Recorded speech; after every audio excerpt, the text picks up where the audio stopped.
tarde a todos, estamos aqui mais uma vez por você, na sua companhia, levando muitas informações sobre saúde e bem-estar, que esse é o foco do programa Por Você. Hoje, na nossa entrevista, um bate-papo com o psicólogo Adalberto, nós vamos falar sobre o transtorno de borderline. Na nossa atividade física, corpo e movimento. Se você não conhece ainda, hoje você vai conhecer e saber um pouquinho mais sobre as aulas de jiu-jitsu. Vale muito a pena. Naquele quadro delicioso que é o quadro Comer Bem, uma receita muito diferente que a Vitória, nutricionista de São Paulo, que já está aqui conosco, trouxe, que é um bowl de quinoa, totalmente saudável. E nós teremos também o nosso quadro Doutor Responde, com duas perguntas, uma sobre a colonoscopia e a outra sobre a quimioterapia. E olha só a pergunta, ó. Durante o tratamento com a quimioterapia, é possível realizar atividade física ou o ideal é fazer repouso? O Dr. César Coimbra responde essa pergunta. E a outra, a partir de que idade deve-se fazer a colonoscopia e de quanto em quanto tempo? O Dr. Delder Casanova também responde. Estamos no ar com mais um programa Por Você. Sejam todos muito bem-vindos.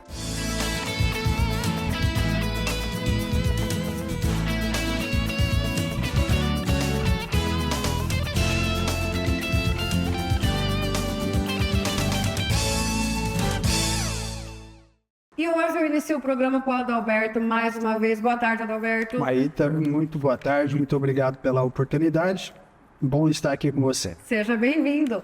E a gente vai falar hoje, em 20 anos de televisão, sobre um assunto bem diferente, que é o transtorno de borderline. É assim que fala, Adalberto? Exatamente, borderline. Borderline. Fala um pouquinho pra gente o que é esse transtorno, Adalberto. Primeiro, é um transtorno muito triste, porque afeta as famílias de uma maneira muito intensa, tá?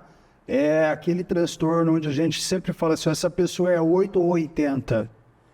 Do 8 para o 80 em minutos e do 80 para o 8 também em questão de minutos. E aí quem tá em volta... Você imagina, é o que você falou, você imagina, né? O fuzuar, né? Na linguagem popular. E como é que essa pessoa age com esse transtorno?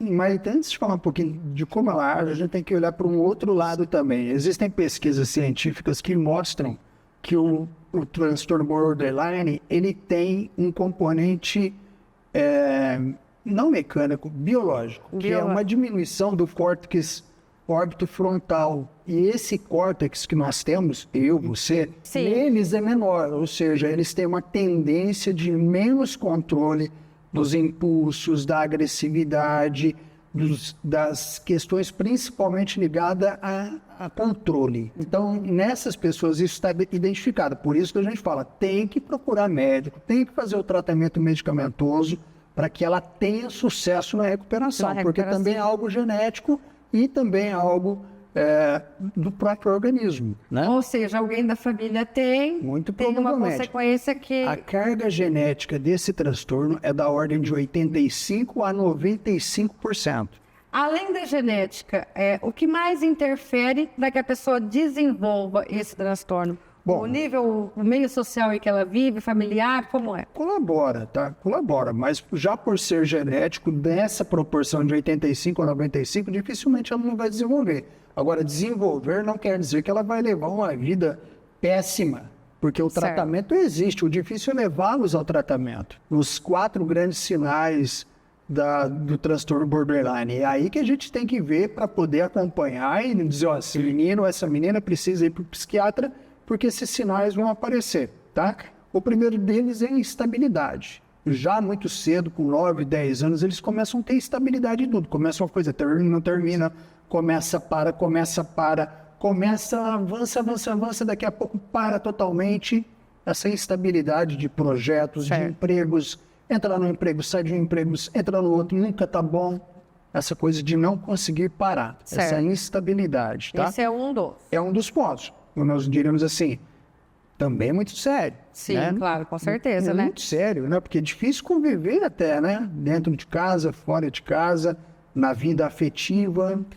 Antes da gente iniciar esse bate-papo, eu gosto sempre de ler um pouquinho sobre o assunto, e eu li sobre esse transtorno, e fala também dessa criança que vem ali de uma família, às vezes, desestruturada, pais separados, e ela sente um abandono.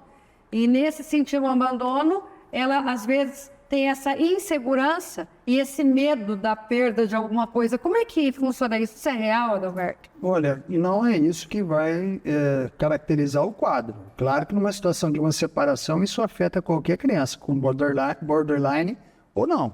Né? Se tiver, vai acentuar, porque vai gerar uma série de conflitos dentro de casa, principalmente se essa criança tiver acima de 7 anos de idade, que já tem capacidade de compreensão, né?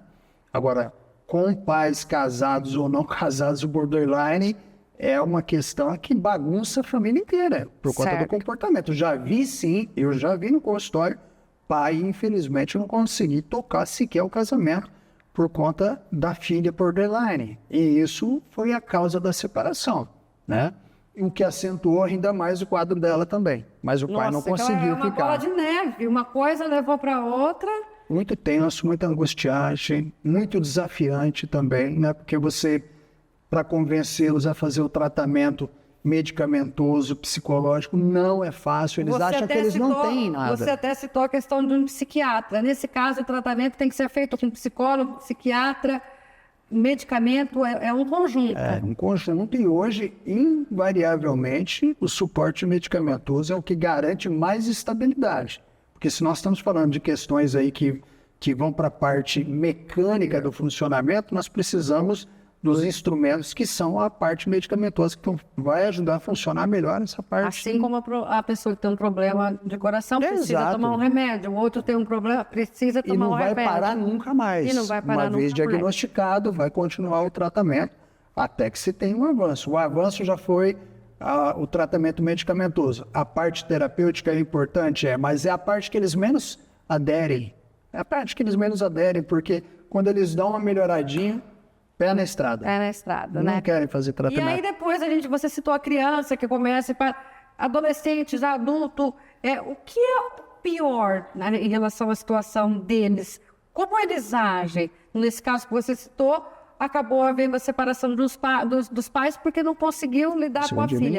Mas por quê? Até onde eles vão? Por conta da impulsividade deles também. Eles são muito impulsivos. Você dá uma direção, daqui a pouco eles mudam totalmente essa direção. Não tem limite também? E não te dá satisfação nenhuma. Não te dá satisfação nenhuma. Onde você foi? Eu fui viajar para São Paulo. Mas fazer o que em São Paulo? Eu fui em São Paulo. Simples. E aí você fica à deriva, né, nessa história. Como também, eu estou aqui em São Paulo, não vou voltar só daqui 3 meses. Ou seja, cadê a sua autoridade de pai? Cadê o seu papel de pai? O que eu sou aqui na história, né? Era o que o pai me dizia. O que eu sou aqui nessa história? É o pai de uma pessoa com borderline. Porque a instabilidade dela ou dele, né, no caso, era dela. Não é uma coisa que ela quer, é uma coisa que ela não está tratando, então, não está tratando e vai levando ao sabor do vento. Ela não quer tratar porque não vê ela, ou ele não quer tratar porque não vê a gravidade da situação, não se vê dentro da situação. E não se vê doente. Ué, por que eu estou doente? Eu estou ativo, eu estou cuidando. Estou feliz, estou de boa. Né? Porque dificilmente você vai ver essas pessoas aí no fundo do poço. Mas assim, as atitudes impulsivas, por exemplo, na parte financeira, para esse pai custou muito caro. Você pensa o quê? Você vai lá, então pega um avião imprudente e voa a São Paulo. Tá, isso é possível, mas não é possível 2, 3 vezes a semana. Para nada, pra nada. Assim. Né? Só porque deu vontade, né? Essa coisa impulsiva. E o recurso, como tinha, embarcava, parava em São Paulo, daqui 2 dias voltava, como se nada tivesse acontecido. Foi fazer o quê em São Paulo? Nada. Simplesmente foi. Não? Esse transtorno, ele pode levar ao suicídio, Adalberto? Pode. Porque eu li também na mesma matéria ali, eu li isso. Porque eles carregam isso também, né? Um comportamento muito autoagressivo. Você vai ver muitos adolescentes aí, principalmente esses eventos de corte no braço, não quer dizer que é borderline. Mas o borderline, geralmente, ele é autoagressivo. Né? E a tentativa de suicídio, muitas vezes eles não fazem querendo cometer. Mas é uma forma também de mostrar o quanto eles estão angustiados e sofrendo naquele momento. E aí uma dessa daí consegue. Né? Porque também, por conta dessa coisa da instabilidade e da impulsividade, eles têm uma certa atração maior para as questões de droga. Se envolvem muito fácil em droga porque dá um prazer muito grande. Claro, a droga dá prazer, mas cobra caro o preço desse prazer. Né? Então, eles também, às vezes, compensam todo esse mal-estar uma viajada aí com cocaína, hoje com outras drogas mais sintéticas, né? E aí muitas vezes acontece o suicídio. Não o suicídio, vou me matar de tomar cocaína, cheirar cocaína ou tomar outras drogas, mas acontece porque exagerou na dose. E para ele, que dose é essa? Não, se eu cheirei 10 carreiras, 20 eu consigo. É impulsividade. Esse transtorno é uma coisa, não digamos comum, mas é uma coisa rara ou existe bastante? Não é comum como a gente vê depressão, né? A depressão é muito maior. Muito maior. Mas é um quadro que hoje, vamos pensar assim, nós vamos olhar em torno de 15 a 20% dos quadros psiquiátricos e psicológicos, 15 a 20% é borderline. Porém, a depressão, ela tem cura. Tem cura. Tem cura. Já esse transtorno... Não tem cura. Não tem cura. Você tem que se cuidar, passar por um tratamento. Sim. Nós vamos ter aí um índice de sucesso no borderline pequeno, porque é de 30% a 35%, porque a maioria não faz o tratamento. Se fizesse, conseguiria. Essa moça, por exemplo, que eu estava dizendo aqui para você, hoje está estabilizada. Não quer dizer que ela não tenha borderline. Mas ela está estabilizada, porque ela enxergou, até porque agora está com 40 anos.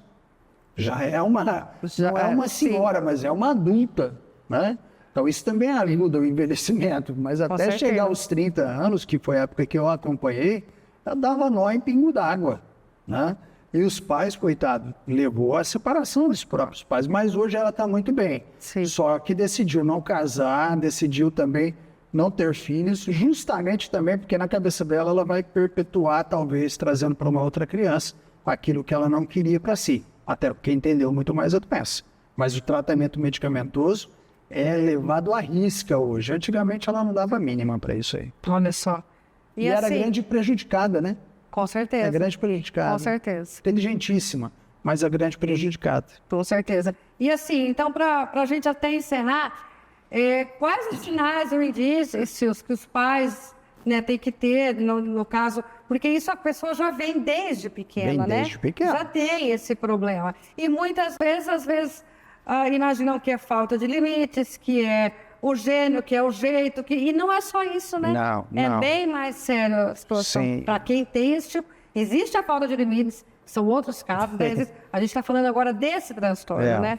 É possível perceber, principalmente na primeira infância e na adolescência, pela estabilidade, né?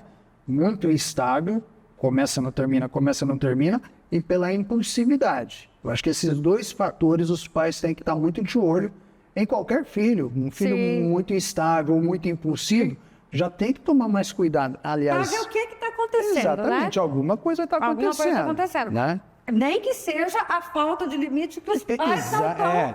Né? Aí a gente diria até de uma neurose normal, exatamente. Né? Mas esses dois fatores, instabilidade e impulsividade, pode observar. Se estiver ocorrendo com frequência, já é um sinal de alerta maior e que requer uma observação melhor. Qual é a observação melhor? Levar um psiquiatra, levar um neurologista, que também faz parte dessa equipe multiprofissional, para fazer o primeiro acompanhamento e depois a terapia.